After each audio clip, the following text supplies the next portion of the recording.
అందరికీ నమస్తే. నేను మీ Swathi. Welcome to my channel Swathi చేతి వంట. ఈరోజు వీడియోలో సంక్రాంతి పండగ రోజు నేను అమ్మ వాళ్ళ ఇంటికి వెళ్ళానండి. అమ్మ చనిపోయి 12 ఇయర్స్ అవుతుంది. 12 ఇయర్స్ తర్వాత నేను సెకండ్ టైం సంక్రాంతి పండగకి ఊరికి వెళ్ళాను. మళ్ళీ తిరిగి వస్తుండగా నేను నాటుకోడిని తీసుకొచ్చి ఇంట్లోనే క్లీన్ చేసి కర్రీ చేశానండి. ఈ వీడియో గుర్తు కోసం నేను పోస్ట్ చేస్తున్నానండి. వీడియో పోస్ట్ చేయొద్దు అనుకున్నాను, బట్ గుర్తు కోసం అని చెప్పేసి వీడియో పోస్ట్ చేస్తున్నాను. ఇంట్లోనే క్లీన్ చేస్తే 2 kgs వరకు నాటుకోడి చికెన్ వచ్చిందండి. చాలా సింపుల్గా ఇంట్లో అక్క ప్రిపేర్ చేసింది, చాలా బాగా కుదిరింది. సింపుల్గా చేసిన టేస్ట్ చాలా బాగుందండి. ఇలా పొయ్యి మీద ఒక గిన్నె పెట్టేసుకొని సరిపడా ఆయిల్ వేసుకొని ఆయిల్ బాగా వేడిన తర్వాత మసాలా దినుసులు వేసుకుంది. 1-2 మసాలా దినుసులన్నీ వేసేసి అవి మంచి కలర్ మారేంత వరకు ఫ్రై చేసిన తర్వాత 2 పెద్ద సైజు ఉల్లిపాయలు తీసుకొని సన్న ముక్కలుగా కట్ చేసుకొని గోల్డెన్ కలర్ వచ్చేంత వరకు ఫ్రై చేసింది.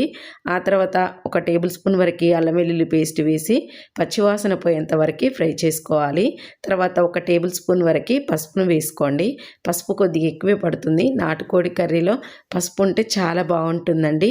వేసుకొని కొద్దిగా కొత్తిమీర, పుదీనా, కరివేపాకు కూడా ఇలా తాలింపులో వేసేసుకొని మనం క్లీన్ చేసి పెట్టుకున్న చికెన్ మొత్తం వేసేసుకోండి.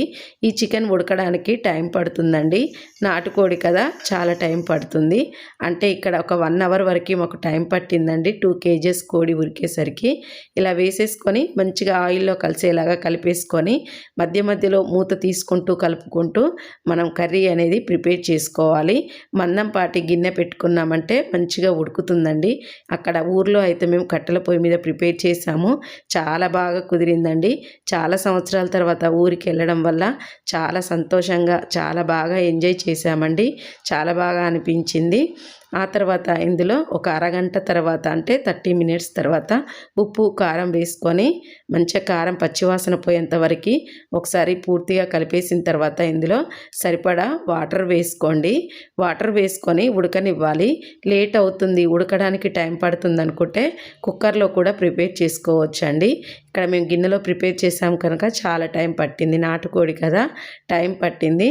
ఇలా వాటర్ వేసేసుకొని మంచిగా కలిపేసి సరిపడా సాల్ట్, కారం ఉందో లేదో చూసుకొని కర్రీని ఉడికించు చక్కగా ఉడికిన తర్వాత ఒక ముక్క తీసి ఉడికిందో లేదో చూసుకొని కర్రీని ఉడికించుకోవడం అండి.